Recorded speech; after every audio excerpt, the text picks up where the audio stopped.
अस्सलामुअलैकुम, मेरा नाम डॉक्टर हिबा उस्मान है और मैं क्लिनिकल डाइटिशियन एंड न्यूट्रिशनिस्ट हूँ। आज मैं आपको बिगनर्स जो होते हैं, अगर वो अपना बिगनर्स मींस जिम करना जा रहे होते हैं और उनको अपना मसल मास गेन करना है, उसको वो किस तरीके से अवेल कर सकते हैं without any supplements, without any way protein. वो बिगनर्स अपने गट को बेहतर रखते हुए वो किस तरह से प्रोटीन ले सकते हैं और कितनी बिगनर्स को प्रोटीन लेनी चाहिए और कब लेनी चाहिए, प्री वर्कआउट में क्या करना चाहिए, पोस्ट वर्कआउट में क्या करना चाहिए। क्योंकि ये बहुत मिसकंसेप्ट है कि प्री वर्कआउट में प्रोटीन लें, पोस्ट वर्कआउट में कुछ ना लें, या खाली पेट जाकर जिम कर लें, जिम से आने के बाद एक मिल्कशेक का ग्लास पी लें। ये बड़ा बैड कॉन्सेप्ट है और रॉन्ग कॉन्सेप्ट है, जिसकी वजह से बिगनर्स जो होते हैं अपनी जर्नी स्टार्ट करने से पहले ही डीमोटिवेट हो जाते हैं। तो आज हमने स्पेसिफिकली इसी टॉपिक पे इसलिए बात की ताकि बिगनर्स को ये पता चल सके कि अगर वो जिम जा रहे हैं तो जिम जाने से पहले उनकी बॉडी को कितना स्ट्रॉन्ग होना चाहिए है, उनकी बॉडी को कितना फिट होना चाहिए है। और जब अगर जिम चले गए हैं और अगर आपने उधर स्ट्रेंथ ट्रेनिंग करनी है तो स्ट्रेंथ ट्रेनिंग के लिए आप बिगनर्स की प्रोटीन इंटेक कितना होना चाहिए। चलें हम स्टार्ट करते हैं। सबसे पहले फॉर एग्जांपल अगर आप बिगनर हैं और आपका वेट बैलेंस है, नॉर्मल बीएमआई पे लाई कर रहा है और आप चाह रहे हैं कि मेरा मसल मास गेन हो, तो सबसे पहला स्टेप जिम नहीं है। सबसे पहला स्टेप आपके घर में रहकर आपने सबसे पहले अपनी डाइट को एक बैलेंस डाइट करते हुए अच्छी प्रोटीन, फैट्स और कार्ब्स लेना ज़रूरी है, जिसमें प्रोटीन में आपकी नेचुरल मीट सोर्सेज से जो प्रोटीन आती हैं जैसे फ़िश है, मटन है, बीफ है और चिकन है, इनसे आप अपनी प्रोटीन इंटेक को बेहतर कर सकते हैं। अच्छा, बिगनर्स के लिए बहुत ज़्यादा ज़रूरी है कि सबसे पहले वो अपने डेली के 10,000 स्टेप्स पूरे करें, यानी कि वन गो में उनको 10,000 स्टेप्स अपने पूरे करने हैं ताकि उनकी बॉडी मेटाबोलाइज हो जिम जाने के लिए, यानी कि स्टेमिना डेवलप करना बहुत ज़्यादा ज़रूरी है।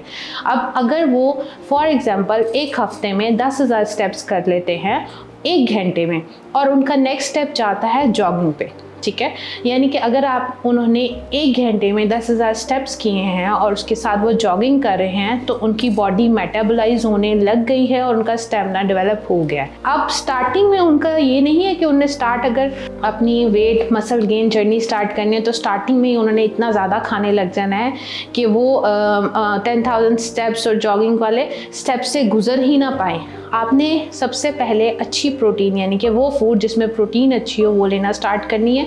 यानी कि आपका चिकन का इस्तेमाल पर डे के हिसाब से, अगर आपका गट अच्छा है, क्योंकि बहुत दफ़ा ऐसे होता है जब प्रोटीन ज़्यादा ले रहे होते हैं तो हमारा गट डिस्टर्ब होता है, यानी कि हम कॉन्स्टिपेशन रहने लग जाते हैं, गैस्ट्रिक इश्यूज़ रहने लग जाते हैं और हमें एसिड रिफ्लेक्स होने लग जाते हैं क्योंकि प्रोटीन ज़्यादा होती है। इसीलिए कहा जाता है कि जब हम प्रोटीन थोड़ी ज़्यादा कर रहे हैं तो एक तो अपने यूरिक एसिड को देखें, दूसरा अपनी बॉडी को मेटाबोलाइज करें, यानी कि स्टेमिना डेवलप करें। बिगनर्स के लिए वॉक करें, जॉगिंग करें, रनिंग करें, ये पहला स्टेप है बिगनर्स के लिए। अब फॉर एग्जांपल बिगनर्स को 1 मंथ हो गया हुआ है और वो ये प्रोसेस कर रहे हैं और अल्हम्दुलिल्लाह से वो प्रोटीन इंटेक भी अच्छी ले रहे हैं और वो अपने आप को बेहतर फील कर रहे हैं, फ्रेश फील कर रहे हैं और वो 10,000 स्टेप्स और जॉगिंग के प्रोसेस और रनिंग के प्रोसेस से गुजर चुके हैं।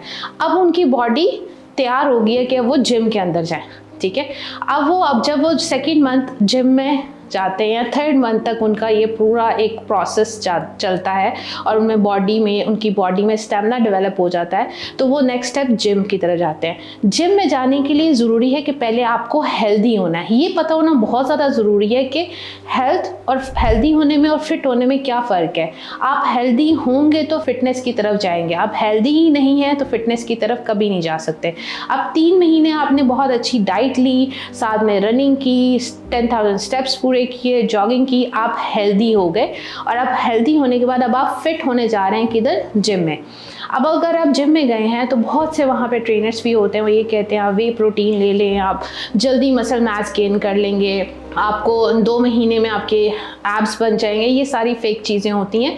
स्लो एंड स्टेडी जितना अच्छा आप प्रोटीन इनटेक नेचुरल तरीके से करेंगे उतनी अच्छी आपकी बॉडी तैयार होगी बिगनर्स के लिए और उतना अच्छा लॉन्ग लास्टिंग आपकी बॉडी आपको रिस्पॉन्स देगी।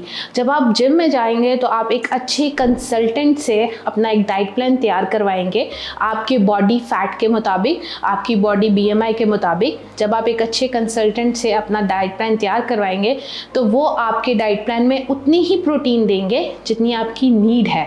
ये बहुत ज़्यादा मैं पॉइंट आउट करती हूँ कि कंसल्टेंट से कंसल्ट करें। जब हम खुद से अपने लिए डिज़ाइन करते हैं तो हमें नहीं पता होता कि हमारी बॉडी को कितनी प्रोटीन की ज़रूरत है और कौन सी प्रोटीन हमें सूट करती है। जैसे कि मैंने वीडियो के स्टार्टिंग में कहा था, बहुत से जो क्लाइंट्स हैं उनको ये मिसकंसेप्ट है कि प्री वर्कआउट में क्या लें और पोस्ट वर्कआउट में क्या लें। ठीक है, तो हमेशा याद रखें प्री वर्कआउट में आपने कार्ब्स लेनी है, ऐसी कार्ब्स जो आपको जिम में जाने में, आपको जिम करने में हेल्प दें, आपकी बॉडी को एनर्जी दें। ठीक है, और जब आप जिम करके आएँ तो उसके बाद आपने पोस्ट वर्कआउट में प्रोटीन लेनी है। अगर आप बिगनर्स हैं तो कोशिश करें 150 ग्राम टू 180 ग्राम पर डे के हिसाब से आपकी प्रोटीन होनी चाहिए स्टार्टिंग फर्स्ट वीक। वीकली आपकी प्रोटीन चेंज होनी चाहिए ताकि वीकली आपके जो है ना मसल्स को स्ट्रेंथनिंग प्रोवाइड हो। और अगर मज़ीद आप इस वीडियो के मुतालिक जानकारी चाहते हैं या वेट गेन या मसल गेन या बिगनर्स के लिए आप डाइट डिज़ाइन करना चाहते हैं तो आप आपका मौलिद से मुझसे रब्ता करें। शुक्रिया।